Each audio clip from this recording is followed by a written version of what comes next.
Now I'd like to hand over to Esther, who's going to introduce the work of the Jewish Federation and to talk about their work, Operation Hope. Hi, good evening everybody. My name's Esther Haber. I live in Auckland. I'm a representative of the Jewish Federation, and we run a project called the Hope Project, where we bring Holocaust survivors out from all over the world to speak at schools, mainly schools in New Zealand, throughout New Zealand. So this is my third time in Christchurch, and I just love coming here. It's a beautiful city, and it's fantastic to see so many people here tonight. Peter will shortly be talking to you, and he will be showing a movie for about 8 minutes, followed by him speaking, and then he will answer any questions, and I'm sure you'll have many questions. So without further ado, here's Peter.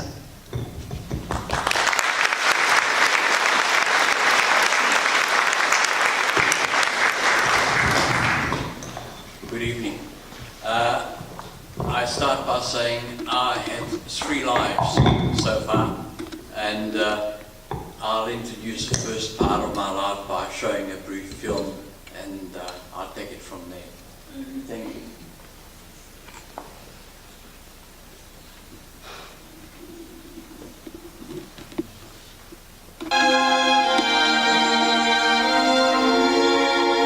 I really shouldn't be here.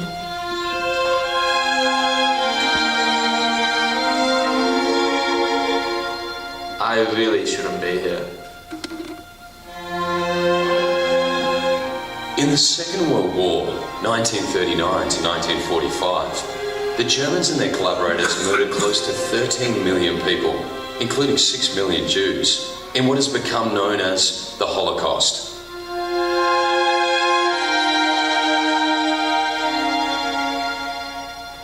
Adolf Hitler was elected as leader of Germany in 1933.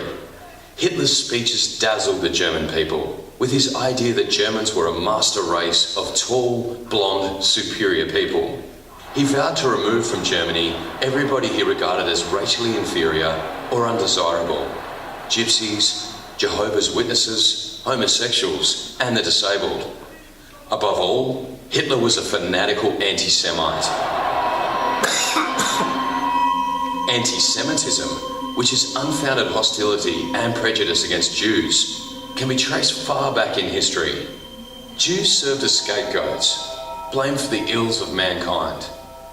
Some countries expelled their Jews or severely restricted what they could do or where they could live. In the 1940s, Hitler and his Nazi leaders, especially Adolf Eichmann, Joseph Goebbels, and Heinrich Himmler, determined that Jews must not live at all. Let's set this in the context of Germany in the 1920s, with a Jewish population of 500,000. Jews were ordinary people, part of everyday life in schools and clubs and the professions, contributing richly to the fabric of German life. Hitler labelled the Jews as Untermenschen, or subhuman, using age-old stereotypes and racist propaganda. Hitler blamed the Jews for all of Germany's ills, especially the economic problems. The Nazis moved decisively against all opposition. The first concentration camp was built in 1933 at Dachau to imprison political opponents, especially communists and trade unionists. Dachau became the model for later concentration camps. By war's end, there were an estimated 40,000 concentration camps in Germany and other European countries. Racist laws against Jews were gradually introduced and vigorously implemented. Jewish shops were marked with a yellow Star of David or the word Juden. Nazis stood guard outside the shops to prevent people from entering. Seats on buses, trains, and park benches were marked "Not for Jews." In November 1938, Jewish students were banned from German schools and excluded from universities. Jews were imprisoned, beaten, and banned from public life. Jews were required to wear a yellow star on their clothing. On Kristallnacht, the night of broken glass, in November 1938, the Nazis went on a rampage throughout Germany and Austria, vandalising Jewish shops and burning Jewish homes and synagogues. Hitler made no attempt to hide his activities. Kristallnacht itself and the expulsion and disappearance of Jews were openly seen by the German people. Some individuals did speak out, risking execution for themselves and their families, but there was never a coordinated protest from within Germany. The German people mostly stood by and watched the Holocaust take shape. In March of 1939, Germany invaded and occupied Czechoslovakia, and World War II officially began on September 1, 1939, when Hitler invaded Poland. In quick succession, Germany overran Denmark, Norway, Belgium, the Netherlands, France, and Luxembourg. The Nazis also tried to conquer Britain, but suffered their first major defeat with their inability to destroy Britain's air defences. In June of 1941, Hitler invaded the Soviet Union. Around this time, the Nazis embarked on their final solution, the genocide of all of the Jewish people. The Nazis had created ghettos, forcing thousands of Jews into walled slum areas. Hygiene was poor, starvation widespread, and many people eventually died of malnutrition and disease. In the final solution, Jews from the ghettos and any other Jews who could be found were murdered or rounded up and crammed into cattle trucks and transported by train for days, with minimal food or water, to one of the 6 death camps in Poland. The train finally stopped to a terrifying scene, with armed camp guards and Alsatian dogs barking and biting. At Auschwitz-Birkenau, the Dachau camp model had been developed into a mass murder facility by the addition of gas chambers and crematoria. As people were herded to the gas chambers, they had no clue they would be murdered within hours of arrival. More than 5,000 people died at Auschwitz in a single day. Those who were not immediately killed were tattooed with an identification number. The German army drove deep into Russia, followed by police units that carried out mass murder of Jews, communists, and gypsies. The Nazis' second major defeat was at Stalingrad in February of 1943. German forces spent the next 2 years making a fighting retreat back to Berlin. As bombs fell on major German cities, it became obvious that Germany would lose the war. Hitler took his own life in his underground bunker on April 30th, 1945. 8 days later, Germany surrendered to the Allies. Survival created new problems. Most survivors had lost their family, their homes, and their health. Thousands found a new life in Australia and have made enormous contributions to Australian society. Adolf Hitler's legacy is the destruction of historic cities, the death of 25 million combatants on the battlefield, and the cold-blooded murder of 13 million people, including 6 million Jews, of whom more than 1 million were children. Every one of them had a name, but there are no headstones to visit because they all lie as ashes or in unmarked graves somewhere in Europe. Could this mass murder based on racism have been prevented? There were perpetrators and victims, but what about the bystanders? The Holocaust of Nazi Germany could never have happened if the German people didn't allow it to happen. The ultimate penalty for helping Jews was death. Family members and an entire village might not be spared. Yet thousands of ordinary people risked their own lives by hiding and protecting Jews. Many of these examples of bravery are unknown today, but Yad Vashem, the Holocaust memorial in Israel, has identified more than 26,000 non-Jews and honoured them as righteous among the nations. I am here because my grandmother, Maria Can, was saved by the Japanese vice consul in Lithuania. He defied his government by giving visas, enabling 6,000 people to escape almost certain death. I am here because my grandfather, Harry Beda, was hidden from the Nazis by the Scovron family. devout Catholics who would have been instantly shot along with my grandfather had he have been discovered. Jun Sugihara and the Skovron family are just two of the thousands recognised as righteous among the nations. For example, Dervis Korkut was a Muslim cleric in Bosnia who saved a young Jewish girl. Eugenia Reno, a Catholic nun in Poland, saved 13 children. Raoul Wallenberg, a Swedish diplomat in Hungary, saved tens of thousands of Jews. The Holocaust of Nazi Germany brought about more deaths than any other genocide in human history. However, we also speak for the millions of people from other genocides, alive today because ordinary people performed extraordinary acts of courage.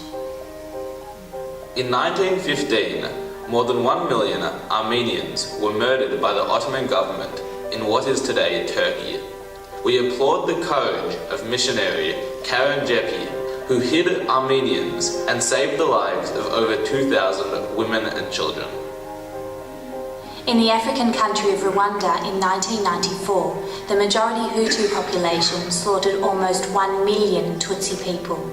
We applaud the courage of Enoch Ranbarindi, a Christian who risked his own life by hiding Tutsi refugees. They were just two of the many genocides of the 20th century. Each one a tragedy caused by inhumanity, racism, and indifference. Each one an inspiration of heroes who showed the courage to care for their fellow human beings. These are the lessons for the very future of the human race. We might be ordinary people, but we can do extraordinary things. You must not be a bystander. Be an upstander against racism or discrimination of any kind, including bullying. Each one of us can make a difference if we show the courage to care. It's up to you. It is up to you to do something.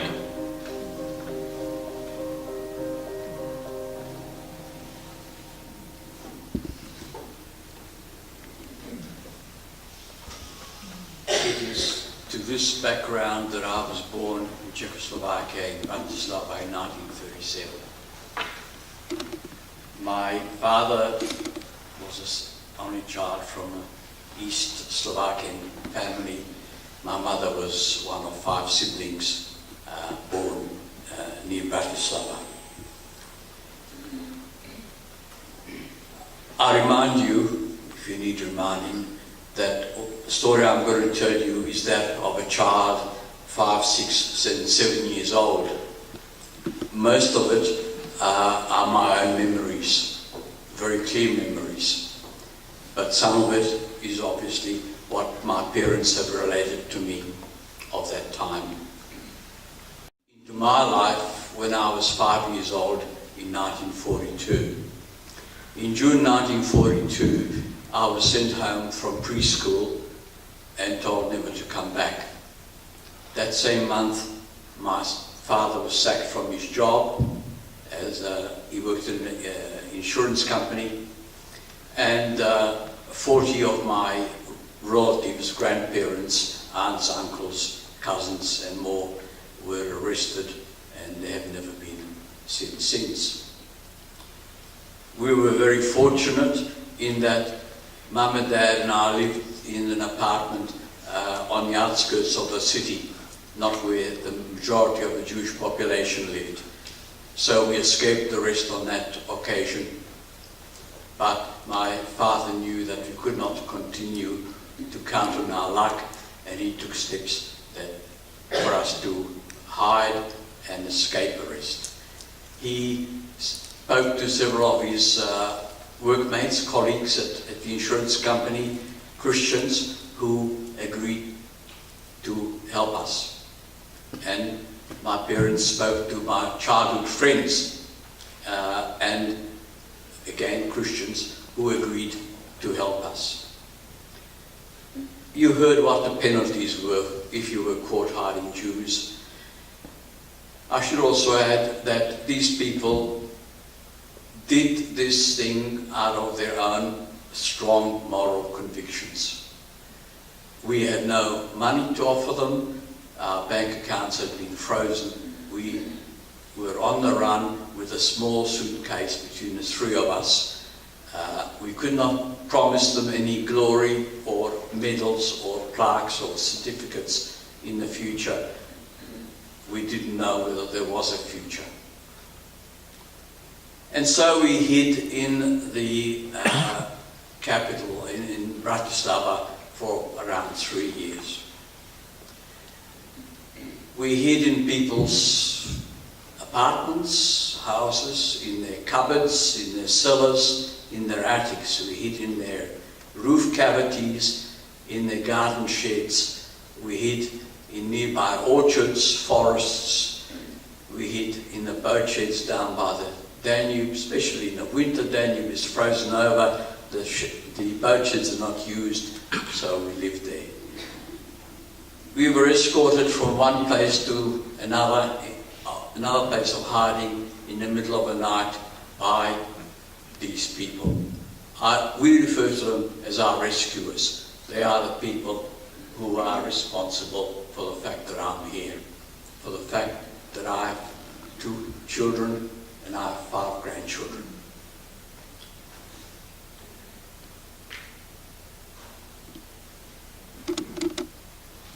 By the end of 1943, my parents couldn't continue to impose on the people that were hiding us. It became too dangerous. They couldn't put these people at risk any longer.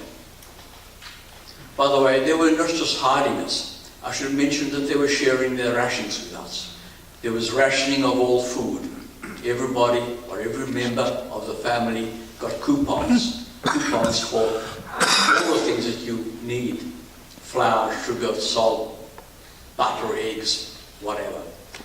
And if you were hiding 2 or 3 people or more, then you had to make those coupons stretch. And you went hungry, your children went hungry, and we went hungry.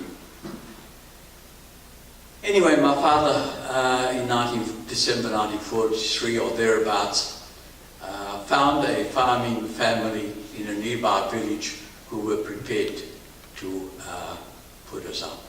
Again, out of moral courage and conviction of what is the right thing to do. They saw in us fellow humans. They didn't see the difference in our religions. So we stayed with Jan and Maria in their farmhouse for a while, and then as German presence, troops and police and Gestapo presence in the village intensified, we had to start again hiding. Again, we hid in their cellar, we hid in their roof cavities, in their attics, we hid in their barns, haystacks. We slept amongst the cattle and the horses. And finally, in December 1944, in temperatures of minus 20 and 30 degrees, we found ourselves living in a hole dug out of the ground in the fields behind the farmhouse. In short, the description of the hole was like a grave. It was the size and shape and depth of a grave. Bare earthen walls, thatching on top, snow fell on the thatching, and I mean meters of snow in those days in the country. The snow melted, the water ran down the sides of the walls, collected in the bottom of the hole. So if we stood up, we stood in iced water. If we wanted to sit down, there was a plank of wood there between 2 stones. You could sit on that plank, or we could lie down on the plank, one at a time, or if we all wanted to lie down, we had to lie down in layers. Dad on the bottom, Mum in the middle, and I on top. Jan brought us food once a day in the middle of the night in a pot, whatever Maria had cooked that day. Being farmers, they had their own chickens, they had their own rabbits, they had their own cattle which they slaughtered, butchered. They grew their own vegetables, they had their own cows and they milked them and had their own milk and butter.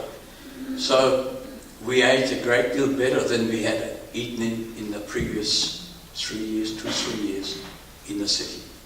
The rationing wasn't that harsh. I'm told I became sick in that hole. I ran a very high temperature, and my parents decided that if we didn't get out of that hole, I wouldn't survive.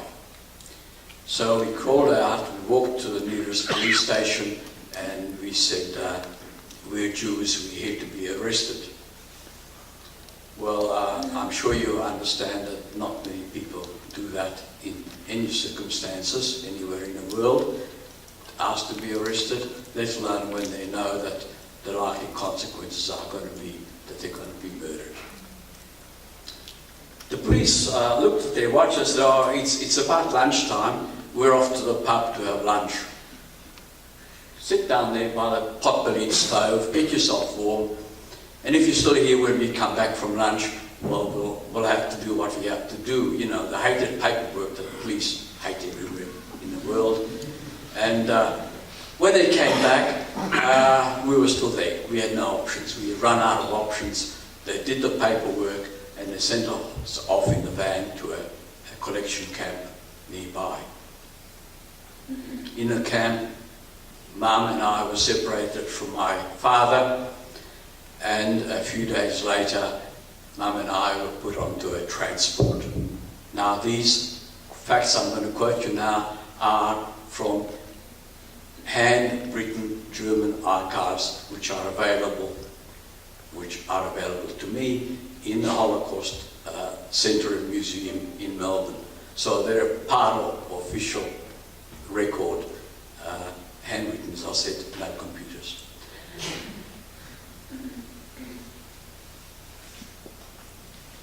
We were on transport number 26 of 412 people, put into 2 cattle wagons, as you saw on the film.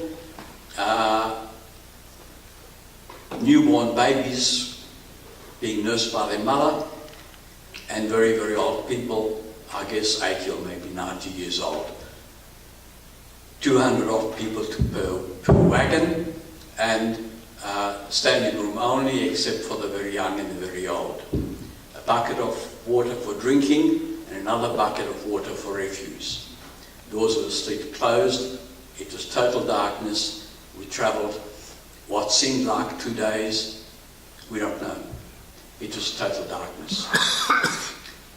Eventually, the train stopped. The big doors were slid open, and we were faced by what you saw again there, heavily armed German guards with Alsatian dogs straining on a leash. We were told to get out. Those of us who were still alive got out. We still didn't know where we'd arrived. It turned out to be a camp called Terezin.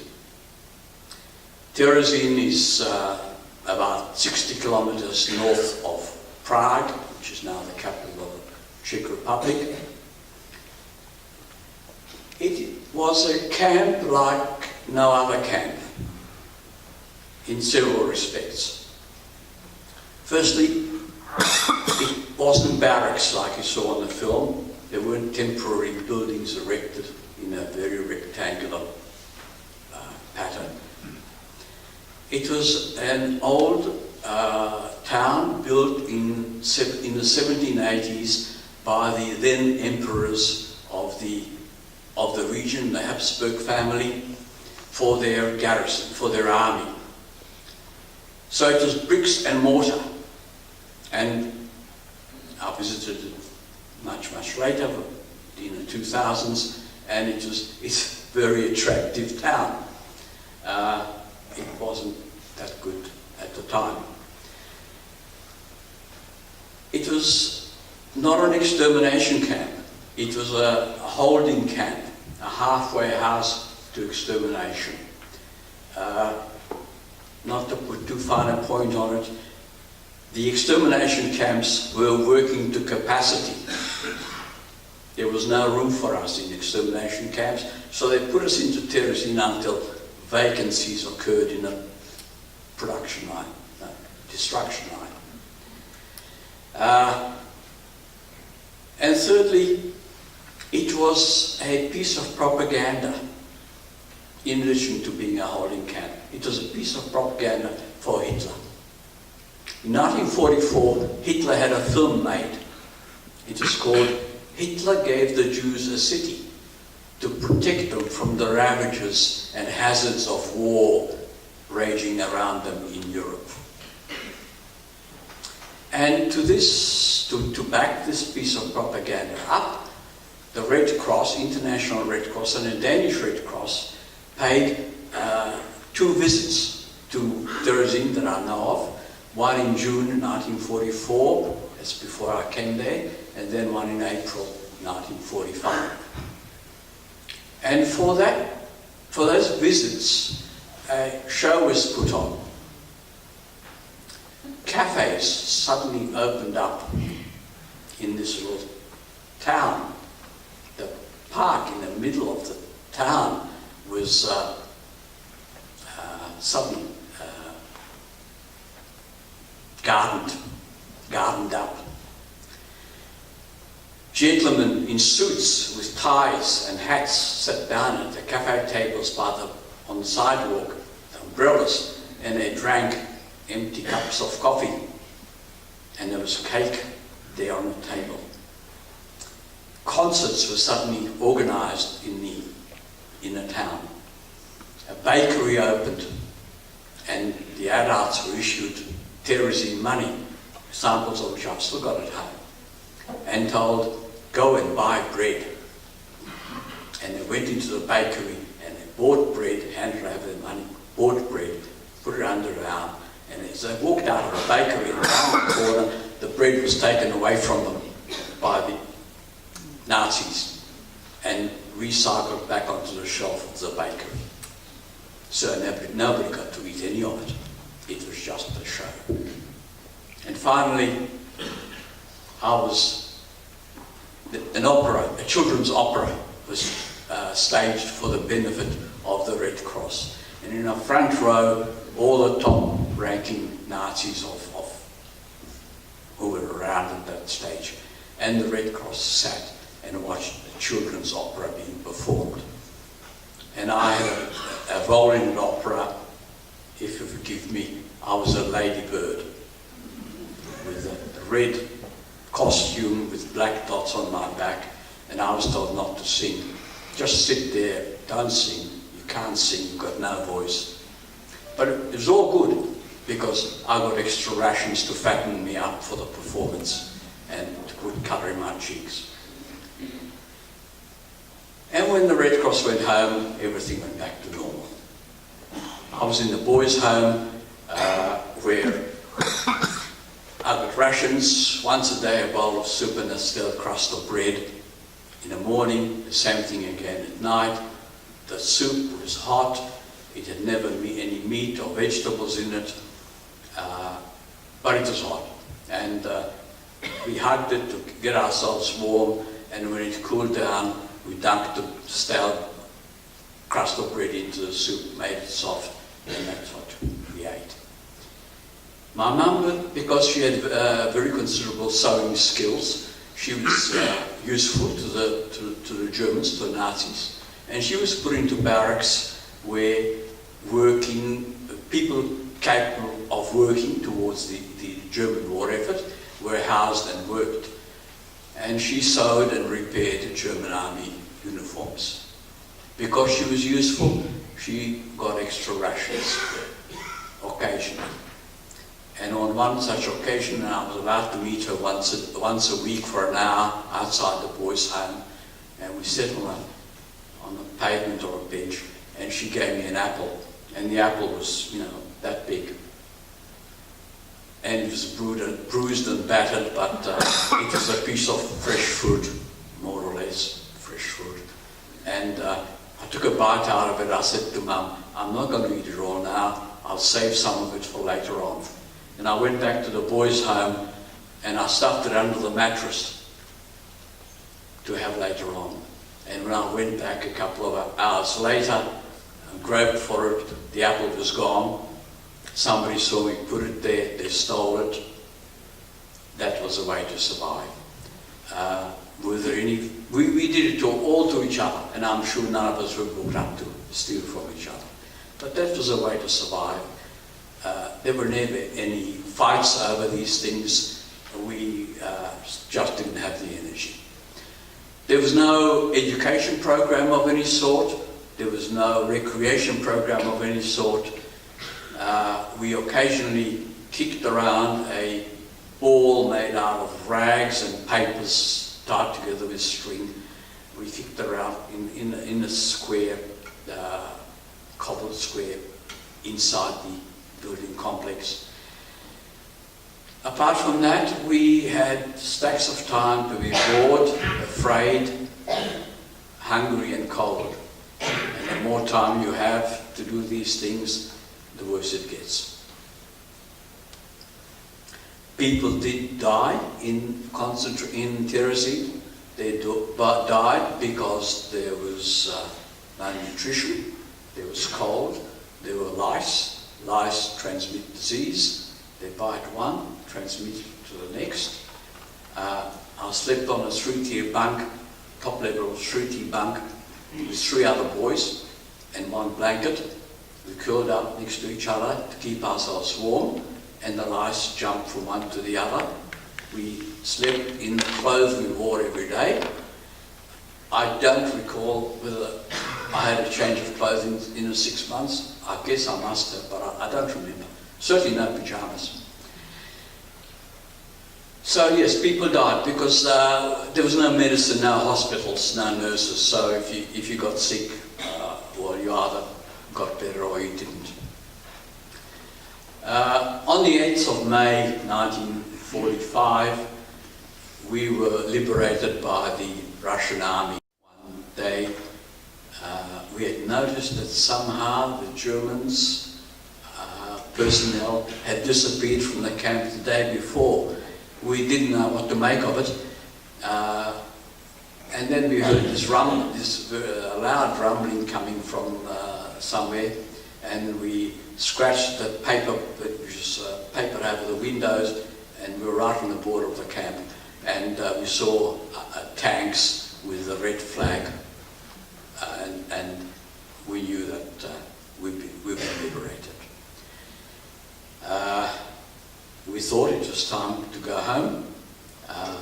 We couldn't for another month because there was another epidemic raging in the camp, and the health authorities didn't want us infecting the rest of the population. So it was the end of May before we got home to Bratislava. We were fortunate to find our apartment in very good nick, which is very, very rare, and that's another story which we don't have time for just now. We waited. My father came home a month later. He had been a slave labourer at a number of German camps. As an engineer, he was making, or helped to make, German bomber planes. How ironic is that? My uncle Paul came back about a month later again, and nobody else. So out of a family of 44, 4 of us survived the Holocaust. We regained our health slowly. By May 1946, I was fit to go back to school, and Dad went back to work. In 1949, we came to Australia, and the second part of my life began. 1949, Australia was a great place for migrants or refugees to come because there were stacks of jobs. New employees were prized and nurtured and treated in a paternalistic way by the employers. My parents had a job the second day, they had 2 jobs. The third day, Mum had a 3rd job for the night time and weekends, but before the weekend. I was put into a state school, which was down the road, another comedy. I was put into a New Australians class we were all called bloody new Australians, not just Australians. And it's not the worst we were called. There were 17 kids in that New Australians class. They spoke 17 different languages. We were all between the ages of 12 and 17. And the teacher spoke the 18th. The teacher spoke English. So there was not much education taking place. My parents realised that they took me out. They put me into boarding school with a meagre money and very hard-earned money. But it was a solution for them because they were working so hard. I was put into a boarding school and taught to swim in a deep end. I was the only kid in school who didn't speak English. And it was difficult, but I got on. I quickly learned that to be accepted is to throw myself at every sport there was, and I quickly got onto a football team and a tennis team and a 30s team, and that was the making of me. So yes, it was tough, but I have mostly positive memories. Yes, I was bullied. I was called bloody for all kinds of things, mostly starting with another B. And yeah, I finished my schooling. I went to university. I got a commerce degree, commerce economics degree. I got a job, and I retired in 2000, and I joined the Courage to Care program. And just very quickly, and it's a very important part of my life, because that's the third part of my life. And that's pretty well why I'm here in New Zealand, because the Federation found me through Courage to Care. Courage to Care is an educational program which we, 80 volunteers or so, and all volunteers, bring to secondary school students in Victoria. It's a program it's based on the acts of the right, the acts an example of the righteous amongst nations, which you heard about. It's a program about learning from the past for the sake of a better future. It's a program against prejudice, discrimination, intolerance. Mind you, tolerance is a two-sided coin. Should we be tolerant of bad things being done by bad people? It's about bullying, it's about respect, it's about standing up and being an upstander instead of a bystander. Again, what you heard there. So, and this program was made for students, so if you found it a little condescending, that's the reason for it. It was made for students. We try to explain and persuade the students that each and every one of us have the power to make a difference in another person's life by being upstanders against bad things going on in our presence, whether it's the school community or the larger community. Provided we take the option that we have. We all make choices. We make hundreds of choices every day. Some very, very trivial. What kind of sandwich you have for lunch, or whether you have this fizzy drink or another. But we make some very important choices every day. How we behave towards other people. Our choice of words can be so damaging to people. And we're not aware of it. So get aware of it. And that doesn't apply just to students. It applies to every one of us. Get aware of your body language. When you turn away from somebody, when they come approaching you, what is the message of that? So, yeah, that's what Courage to Care is about, in short. I'm sorry we started late. The fault was mine. Tony wouldn't say so, but I own up. Thank you very much for listening to me. I would welcome any questions you have. Thank you. appreciate that nothing comes from nothing. So here's a wee little collection box. If I'm going to pass it around, and if you could make a contribution to help defray some of the costs of this project, that would be terrific.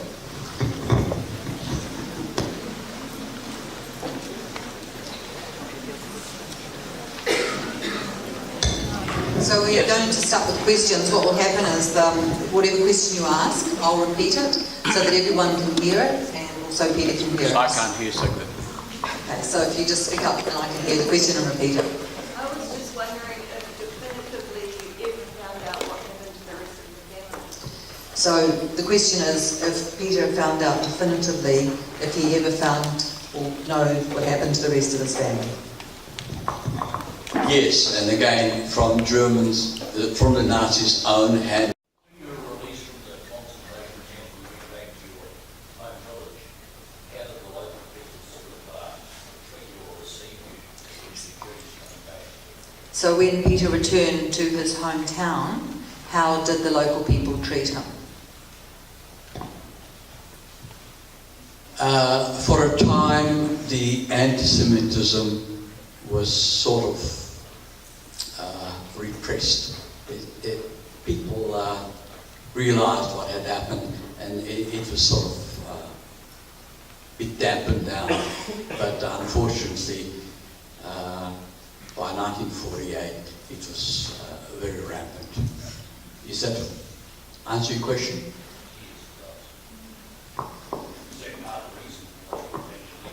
So is that part of the reason why you left to go to Melbourne?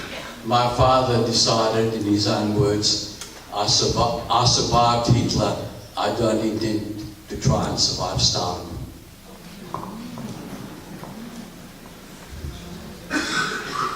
Did you ever meet with your rescuers again? Did you ever meet with your rescuers again? Yes, thank you. I forgot to talk about that. Yes, in 2006, I decided that I wanted to take my wife and my 2 children and 1 grandchild, only 1 at that time, back to Bratislava to meet these people because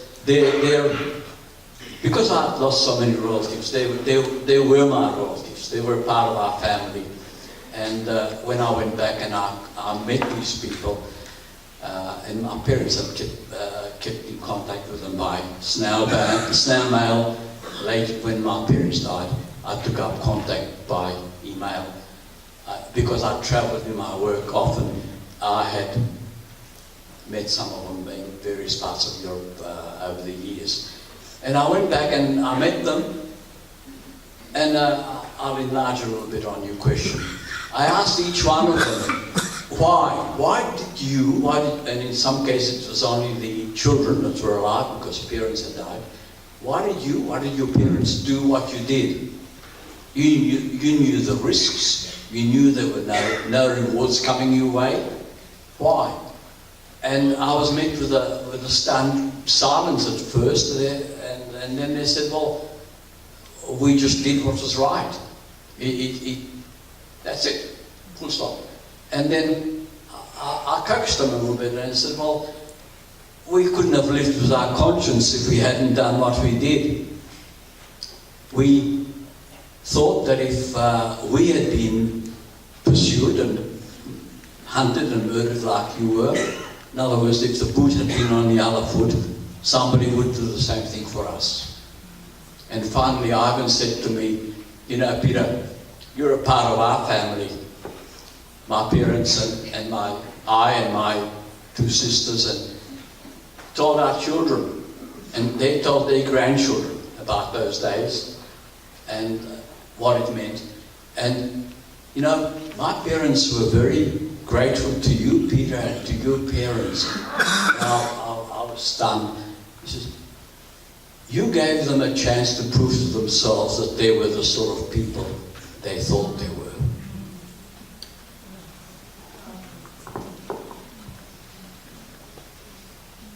Yes, gentleman at the back. When you arrived in Australia, Australia had a bit of they wanted a white dominant sort of society in Australia. How were the Jews taken when you arrived in the country? Were you welcomed with open arms? So So the question is, when he arrived in Australia, there was the immigration of the white. What was that? Australia had a bit of a white-only sort of policy. They wanted White Australia policy, yes, you're quite right. Well, we were white.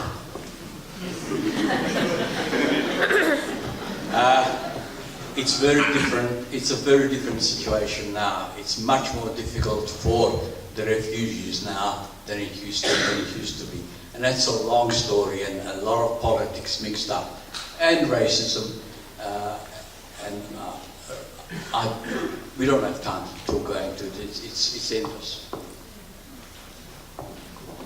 Yes. What kept you going when you were family through the hard times? Like, I'm not talking about food, but what kept your spirit going? The question is, what keeps Peter going? Not through the hard times, but generally his spirit. So what you're asking? And the family. And the family. Well, in a hiding in a concentration camp, it was a day-to-day thing. I can't take any credit for being brave, courageous, whatever. It was just survival instinct and a great deal of luck. A great deal of luck. Coming to Australia was probably the luckiest thing that ever happened to us.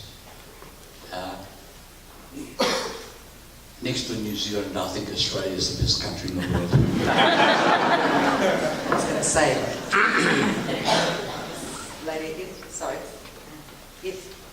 With so much trauma at such a young age, you must have been mentally affected. How have you worked through that? So much trauma at such a young age. It must have been the trauma. How did you work through that?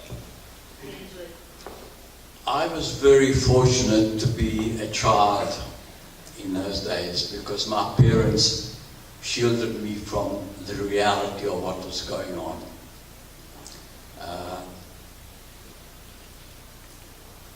We all came damaged to Australia. We came with a lot of baggage. My mother was the most damaged. She never ever recovered from the loss of her family. My father, he didn't show it as much. He, I think, controlled it better. But they were both physically also damaged. I didn't realize I was damaged. I thought I got off scot-free. And it took me many, many years to start to recognize in myself the things that I did and the things that I didn't do because of my experience. There are many, many things, but just for example, I don't ever leave anything on my plate. Whatever there is there, I eat. Admittedly, I beg my wife to please give me just a little, because I don't have a big appetite. But whatever she gives me, I eat. And that's just one thing. Yeah. Yes. Are you in touch with any other Holocaust survivors in Australia and here in New Zealand? So are you in touch with any other Holocaust survivors, in Australia or New Zealand? Yes. As a child, I grew up with a very close group of 5 or 6 boys. Unbeknownst to me, 3 other boys out of that 5 were in the same camp as I was in. I didn't know it at the time. I found out much later. Even more remarkable, 15,000 children went into Terezin between 1942 and 1945. 132 came out alive. Now, the rest didn't necessarily die in Terezin. They were sent in transports on to extermination camps elsewhere. But the fact that I and 4 others are still alive out of 132 is rather remarkable. And yes, I am in touch with them. One still lives in Slovakia, another lives in Switzerland, a third died in more recent years in Germany, and a fourth one lives in Israel, and I live in Australia. Yes, lady at the back. Thank you very much, Sheila. How did your parents practice their faith while they were in hiding? How did they teach you? So the question is, how did your parents practice their faith whilst you were hiding? They didn't. My parents were very assimilated. They didn't observe any religious practice before the Holocaust, let alone during or even after. Both of my parents came from Orthodox families. I never asked and never found out why they stopped any of their religious practices. I sort of returned to a somewhat religious life when I married. My wife's family came from a very traditional, if not highly Orthodox Jewish family, and like all men, I adapted.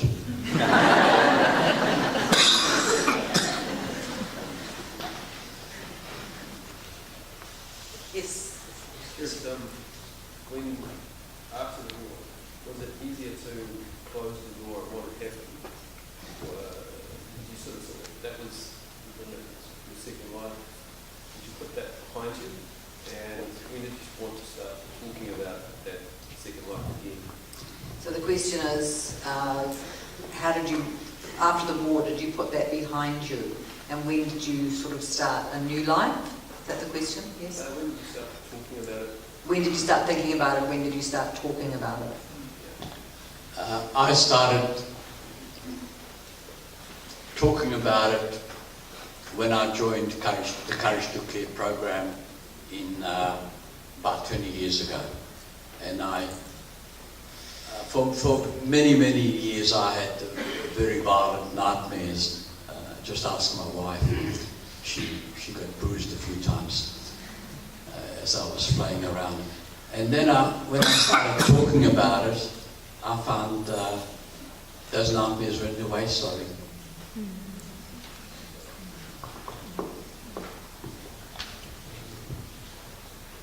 Yes. First of all, thanks very much for the evening. It might not be a question I should ask you, but what do you think is happening to the human race right now? What do you think is happening to the human race right now? I mean, I'm not qualified. I don't know. I've got no answer. I do what I do because I hope it's a little bit that I can do in the hope of sowing some seeds for a better future, especially for the younger generation, making them realise what they have to do. They can't expect just a good life forever without putting in. They will make the communities they belong to, and they will get what they put in. Just as simple as that. I tell the kids, if you allow bad things go on around you, you deserve it. It's harsh, but that's the way it is. yes. Thank you very much for coming and talking to us. I really appreciate it.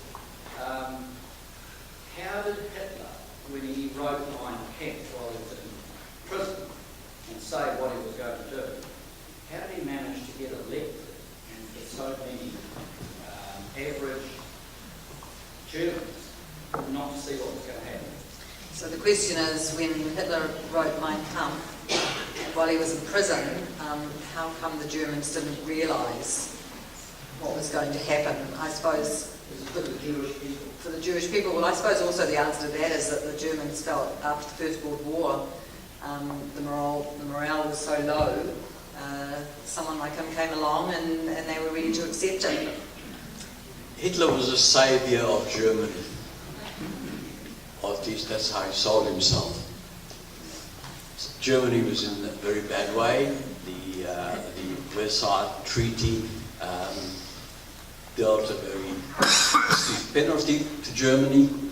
A lot of unemployment. Remember 1930s depression all over Europe.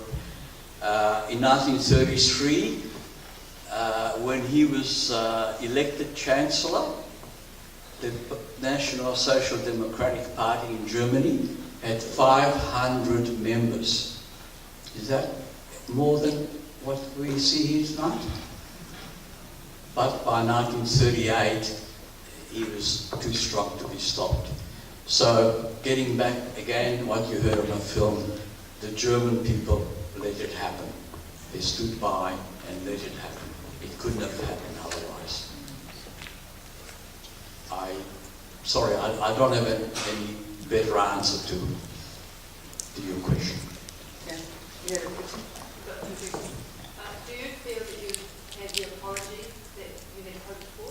Do you feel that you've had the apology that you hoped for? And the second question is, and you don't have to answer this, do you feel you've been able to forgive perpetrators of what's happened? And do you feel that you've been able to forgive the perpetrators of what happened? No, I have not had any apologies. I really don't expect. Well, I don't know who's had any apologies. Nobody apologised to me. I never thought of that. Have we had, was it compensation you asked for? You asked? No, you didn't ask about compensation. But the expression of apology and compensation that you would have... No, look, people ask me, do I hate Germans? No, I don't hate Germans. Hate destroys you before it destroys, if it ever reaches the hatred. So no, I don't hate Germans. Besides, the people, the perpetrators, the Nazis, are pretty well gone. And the new generation doesn't bear any responsibility for what their forebearers did. None of us are responsible for our parents or grandparents. Yeah. But, sorry? Sorry, forgiveness, are you able to answer? Have you been able to forgive? Forgive.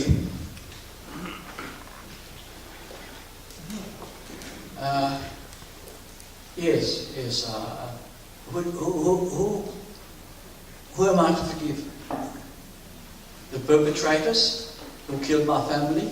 No, I don't forgive them. But they're gone.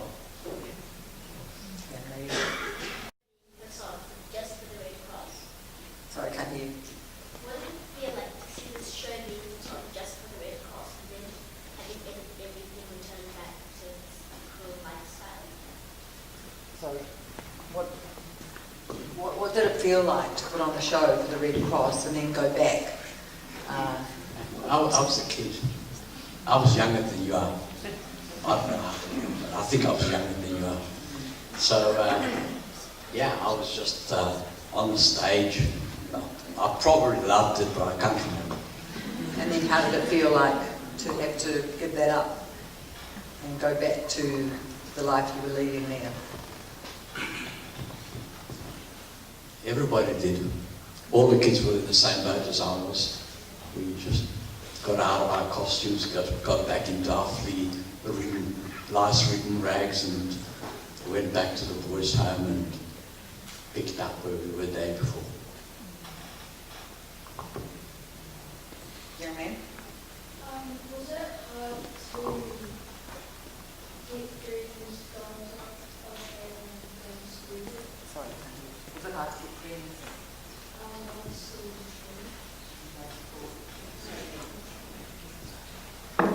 Sorry. So the question was it hard for you when you came to Australia to make friends after everything you'd been through? No, it wasn't.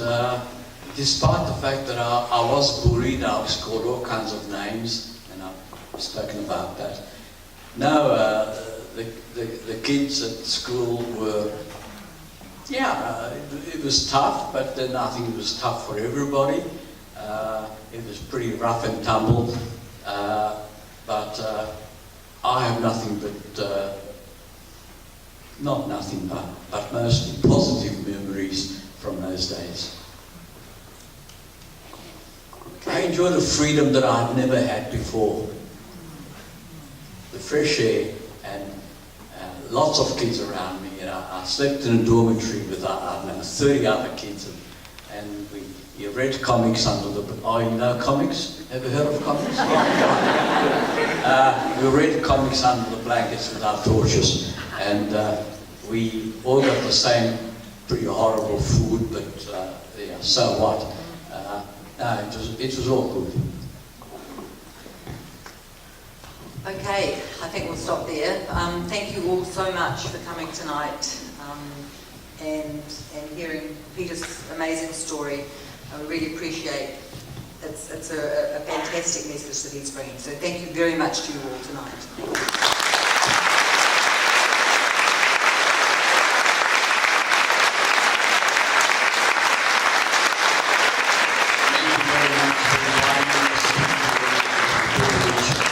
Thank you for the warmth and the interest that you've shown.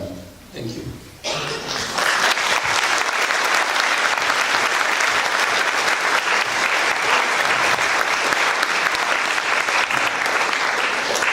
I'd also like to thank Michaela for putting her hand up.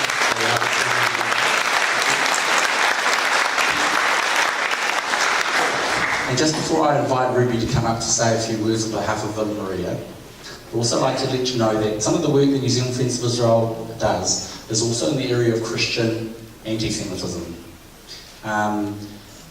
We really didn't work in this kind of area before, but a couple of years ago, a fellow called Perry Trotter approached us, who did a fabulous photo exhibition on the Holocaust, talked to us about Christian anti-Semitism, and I said, actually, I don't know much about it.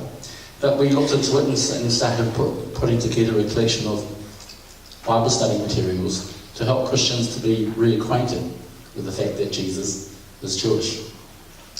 When I first started working in this kind of area, I read a book called The Jesus I Never Knew by a fellow called Philip Yancey. And in the second chapter, he implies that, well, when you think about the fact that we're nearly 2,000 years away from when Jesus spoke, and we're way on the other side of the world, and we're dealing with a different culture, then don't you think there's every chance of misunderstanding the Bible if you don't know something about what it meant to be a Jew in the first century. And so that's what these Bible studies do. But I was asked to present to a church leadership about these Bible study materials. And after I'd finished the presentation, one of the leaders stood up, and he was quite irate. And he said, look, at the end of the day, Tony, I don't want to study anything Jewish. I just want to study Jesus.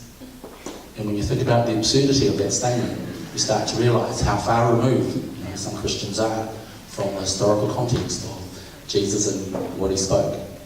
So anyway, at the end of the month, we'll be running some workshops by a fellow called Murray Dixon, who is who was one of the founders of Prayer for Israel.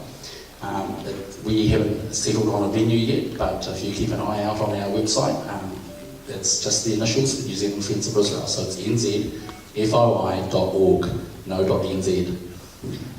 If you keep an eye out for that, you can see when the seminars are going to be on. They're free. It's on a Friday and a Saturday, and they're just based on Israel and the Bible. Now, so where's Ruby?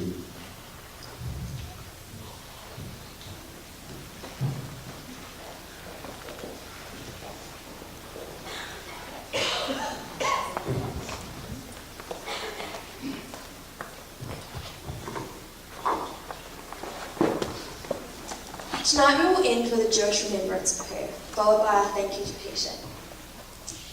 Adonai, creator of the universe, on this occasion we open our hearts, minds and souls to you. We remember the 6 million victims of murder and the indifference and the evil that they faced. We honour the heroes, the martyrs and the survivors of the Shoah. We ask that you help us to forever remember the stories we hear. As tales of the atrocities are shared, as we encounter the unthinkable, we ask that these memories be strengthened and never fade, in the hope that those who remember the mistakes of the past will not repeat them again. We ask that you strengthen our will, that you help us to ensure that the world does not again see such monstrosities. We never again, and we dictate ourselves to this principle, to the idea that justice does not allow persecution, that genocides shall not be repeated, and that vigilance is the responsibility of freedom at all costs. Above all, we pray for shalom, for wholeness and peace, to be in our midst, now and forever. Please, dear Lord, answer our prayers and bring us a world devoid of hatred filled instead of peace. And may we all say together, Amen. Amen. Peter, on behalf of everyone here, thank you so much for sharing your powerful stories about your personal experiences. We have been personally touched by them, as I'm sure others have also been. I think we can all take something away from today, and we will hold on to the messages you gave us as we try to create a happier tomorrow, where discrimination is not experienced by anyone. Thank you for talking to us and answering our questions. We wish you all the best as you can continue to inspire others as you continue your tour of New Zealand.